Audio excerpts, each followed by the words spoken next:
أعوذ بالله من الشيطان الرجيم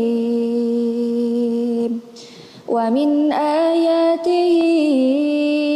أن خلق لكم من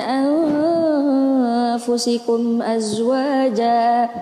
أزواجا لتسكنوا إليها وجعل بينكم مودة ورحمة إن في ذلك لآيات لقوم يتفكرون ومن آياته خلق السماوات والأرض واختلاف ألسنتكم وألوانكم إن في ذلك لآيات للعالمين.